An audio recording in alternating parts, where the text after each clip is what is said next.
जहां पर दिल्ली प्रदेश कांग्रेस कमेटी के अध्यक्ष अनिल कुमार ने कहा है कि लगातार 3 बार दिल्ली की जनता को गुमराह करके सत्ता हासिल करने के बाद अरविंद केजरीवाल संकट के समय दिल्ली को भगवान भरोसे छोड़ देते हैं। ये पहला मौका नहीं है जब वो दिल्ली छोड़कर 10 दिनों के लिए विपासना हेतु जयपुर गए हुए हैं। इससे पहले भी कोविड की पहली और दूसरी लहर में भी घर में वो छिपकर बैठ गए थे। उन्होंने कहा कि अपराधों की राजधानी दिल्ली में औसतन 6 बलात्कार के मामले प्रतिदिन सामने आ रहे हैं और खुलेआम महिला के साथ अत्याचार, झपटमारी, लूटपाट और महिला उत्पीड़न, विशेषाधिकार और दलित महिलाओं और बच्चियों के साथ अपराध दिल्ली वासियों का रोजमर्रा का हिस्सा बन गया है। उन्होंने कहा कि खुद को दिल्ली का बेटा कहने वाले अरविंद केजरीवाल वास्तव में संघ के बेटे के रूप में काम कर रहे हैं, क्योंकि वो दिल्ली वासियों के लिए काम करने के बजाय अवसरवादी प्रवृत्ति के अनुसार काम कर रहे हैं। तो इस तरीके की ये जो बात है, ये दिल्ली प्रदेश कांग्रेस कमेटी के अध्यक्ष अनिल कुमार ने कही है। उन्होंने साफ तौर पर सीएम केजरीवाल पर निशाना साधा। प्रेस कॉन्फ्रेंस के दौरान उन्होंने ये तमाम बातें कही। आपको बता दें कि अरविंद केजरीवाल 10 दिन के लिए जयपुर के दौरे पर हैं और इस दौरान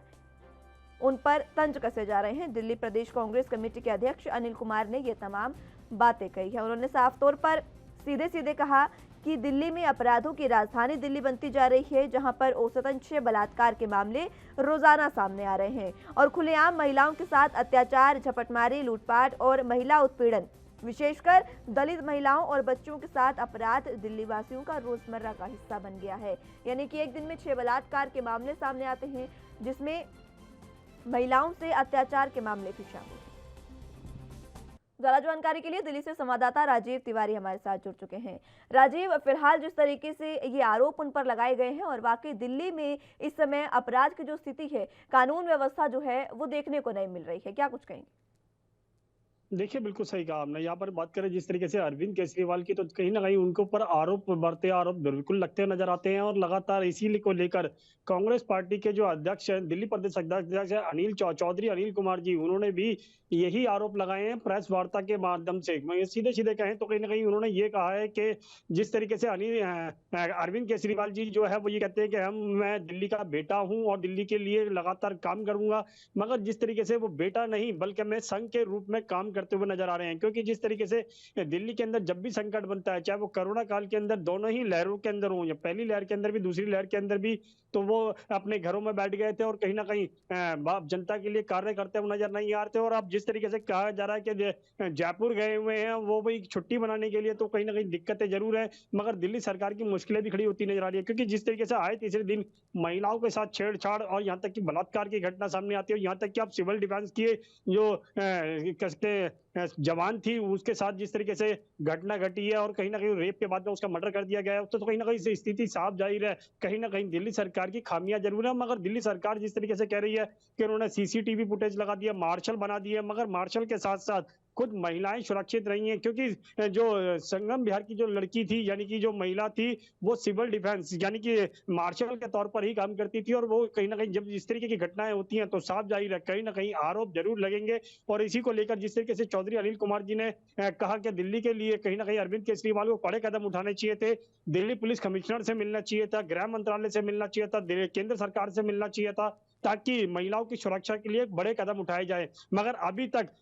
दिल्ली सरकार के द्वारा कोई भी ऐसा कदम नहीं उठाया गया और दिल्ली सरकार निरंतर कोशिश जरूर कर रही है, मगर वो कोशिश धरातल पर कामयाब होती नजर नहीं है। और इसी को लेकर जिस तरीके से आम आदमी पार्टी के जो मंत्री हैं हारून कह सकते हैं इमरान हुसैन, वो कहीं ना कहीं जो संगम बिहार में जो महिला है, यानी कि जो सिविल डिफेंस की जो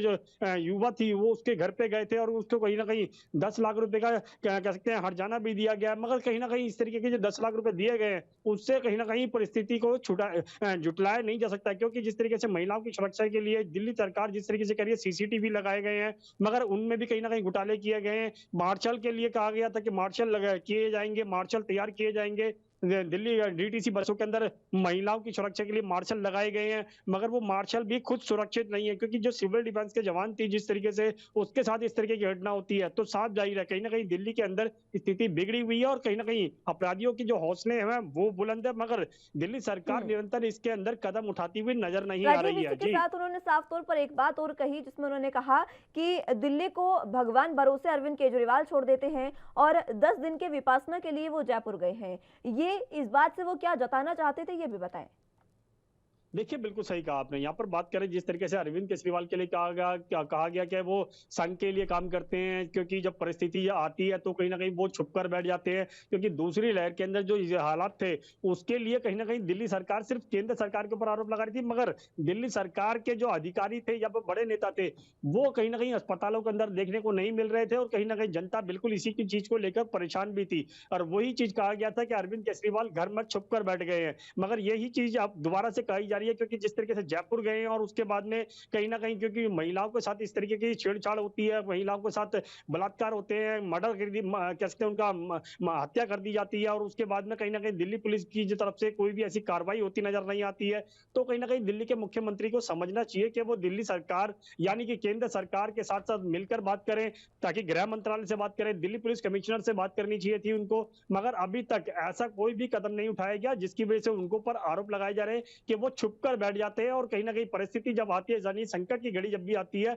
वो कार्य करते हुए नहीं बल्कि हमें छुप कर बैठने के साथ-साथ कहीं बाहर विदेश चले जाते हैं। जी। हुँ। लेकिन राजीव, उन्होंने कहा कि कोरोना की पहली और दूसरी लहर में वो घर में छुप कर बैठे थे। लेकिन देखिए, जो तस्वीरें दिल्ली के सामने आई थी, हालाँकि तस्वीरें वाक़ई दुर्भाग्यपूर्ण थी, लेकिन कहीं न कहीं अरविंद केजरीवाल आगे आकर सरकार की नीतियों के खिलाफ तो सवाल उठाते रहे हैं। उन्होंने साफ तौर पर कहा है कि अगर उनको किसी चीज़ की कमी लग रही है, तो उन्होंने सरकार से अपील की है। देखिए, बिल्कुल सही कहा आपने। यहाँ पर बात करें पहली और दूसरी लहर की, तो कहीं न कहीं दिल्ली सरकार ने यानी कि अरविंद केजरीवाल ने लगातार केंद्र सरकार से अपील की थी कि केंद्र सरकार उनको वैक्सीन उपलब्ध कराई जाए, ऑक्सीजन उपलब्ध कराई जाए। हुँ। मगर कहीं न कहीं जो उसमें अंदर देरी होती नज़र आ रही थी, वो कहीं न कहीं परिस्थिति का सबक बना हुआ था और कहीं न कहीं जनता भी इसी को लेकर परेशान थी और कहीं न कहीं दोनों ही सरकारों से सवाल उठाए जा रहे थे और यही चीज़ कह सकते हैं अनिल कुमार जी ने भी उठाई और कहीं न कहीं केंद्र सरकार को भी घेरने की कोशिश की और केंद्र सरकार के लिए भी कहा गया कि जिस तरीके से मोदी जी ने नारा दिया था कि बेटी बचाओ और बेटी पढ़ाओ और जिस तरीके से महिलाएं सुरक्षित नहीं है, खासतौर पर दलित महिलाएं जो सुरक्षित नहीं है, बच्चियां सुरक्षित नहीं है, तो फिर उनके नारे का क्या हुआ? यानी कि जो योजनाएं बड़ी-बड़ी घोषणाएं कर दी जाती हैं, वो कहीं न कहीं धरातल पर सिर्फ घोषणाएं ही नजर आती हैं और कहीं न कहीं उनके लिए कार्य होता नजर नहीं आता। मगर जिस तरीके से लगातार निरंतर दिल्ली के अंदर बलात्कार हो रहे हैं और उस कहीं न कहीं आंकड़े जो पेश किए गए 6 बलात्कार प्रतिदिन होते हैं, तो कहीं न कहीं स्थिति फिर चौंकाने वाली है। मगर दिल्ली सरकार को दिल्ली पुलिस के साथ-साथ कदम उठाना चाहिए और कहीं न कहीं गृह मंत्रालय से भी बात करनी चाहिए थी, मगर अभी तक दिल्ली सरकार के द्वारा ऐसा कोई भी कदम उठाया हुआ नजर नहीं आ रहा है, जिससे कहीं न कहीं जनता जो संतुष्ट हो। मगर कहीं न कहीं दिल्ली सरकार के जो मंत्री हैं कैसे इमरान हुसैन, उन्होंने ज़रूर लड़की के घर पर जाके बातचीत करी है और कहीं न कहीं 10 लाख रुपए का सहायता राशि भी दी गई है। मगर सहायता राशि के साथ-साथ कुछ क कदम उठाने चाहिए, चाहे वो मार्शल हो, सीसीटीवी हो या फिर कोई और कदम हो, वो ज़रूर उठाने चाहिए थे, मगर अभी तक कदम उठते हुए नजर नहीं आ रहे हैं और इसी को लेकर जिस तरीके से अनिल कुमार जी ने आरोप लगाया और कांग्रेस की तरफ से लगातार कहीं न कहीं दिल्ली सरकार और केंद्र सरकार के ऊपर घेरने की कोशिश की जाती है, उससे साफ ज़ाहिर है कहीं न कहीं दिल्ली सरकार और केंद्र सरकार की मुश्किलें बनी हुई हैं और कहीं न कहीं उनका सामना करके और उनका निपटारा करना चाहिए था। मगर दिल्ली के अरविंद केजरीवाल जो हैं, वो जयपुर गए हुए हैं और कहीं न कहीं इसी को लेकर कहीं न कहीं आरोप उन पे लगते हुए नज़र आ रहे हैं। जी। हुँ। और राजीव, अगर बात करें महिला सुरक्षा की, तो वाक़ई दिल्ली में देखिए महिला सुरक्षा जो उन्होंने सवाल उठाए हैं, वो वाक़ई दिल्ली में एक बड़ा मुद्दा है। क्योंकि हम देख रहे हैं कि लगातार दिल्ली में औसतन तो जिस तरीके से उन्होंने बताया कि 6 मामले बलात्कार के एक दिन में दर्ज होते हैं और इसी के साथ कई और अपराधों के महिलाओं के खिलाफ मामले जो हैं, वो भी दर्ज किए जाते हैं, महिलाओं के खिलाफ अपराध के मामले भी। आखिर सुरक्षा व्यवस्था कैसे सुधरेगी? कानून व्यवस्था का कोई दिल्ली में कह सकते हैं कि अस्तित्व नहीं बचा है अभी।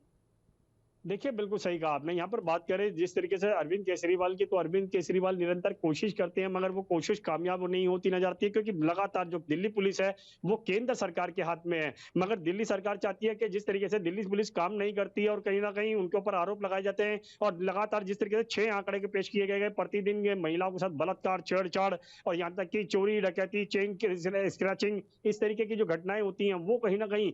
यही दर्शाती है कि दिल्ली पुलिस काम नहीं करती नज़र आती है और कहीं न कहीं जितने भी आंकड़े पेश किए गए हैं, ये सिर्फ रिकॉर्ड के हिसाब से, यानी कि जो काफी हद तक ऐसे भी केस आते हैं जिनको दिल्ली पुलिस जो है वो दर्ज ही नहीं करती है। मगर सीधे-सीधे कहें तो कहीं न कहीं दिल्ली पुलिस को समझना होगा कि उनकी जो छवि बिगड़ी हुई है उसको सुधारना चाहिए। मगर केंद्र सरकार को भी चाहिए कहीं न कहीं दिल्ली पुलिस की छवि को सुधारने के लिए कड़े कदम उठाए जाएँ, ताकि दिल्ली पुलिस की जो शान है वो बरकरार रहे। मगर यहाँ पर दिल्ली पुलिस भी अपनी तरफ से कोशिश नहीं करती नजर आ रही है और केंद्र सरकार की तरफ से भी कोशिश नहीं की जा रही है और ना ही दिल्ली सरकार की तरफ से कोशिश की जा रही है। तो कहीं ना कहीं दिक्कत जरूर है, मगर यहाँ पर समझना होगा कि महिलाओं की सुरक्षा के लिए चाहे वो दिल्ली सरकार हो, केंद्र सरकार हो या दिल्ली पुलिस हो, तीनों की जिम्मेवारी बनती है और तीनों ही अपना कदम उठाएं ताकि जनता के लिए कहीं ना कहीं कुछ सबक हो बिल्कुल सके और बिल्कुल, ये जनता जो बहुत है जरूरी, ये महिला बहुत की अहम सुरक्षा बात के है लिए और कदम बहुत उठा जरूरी सके। बात है। बहुत शुक्रिया राजीव हमारे साथ जुड़ने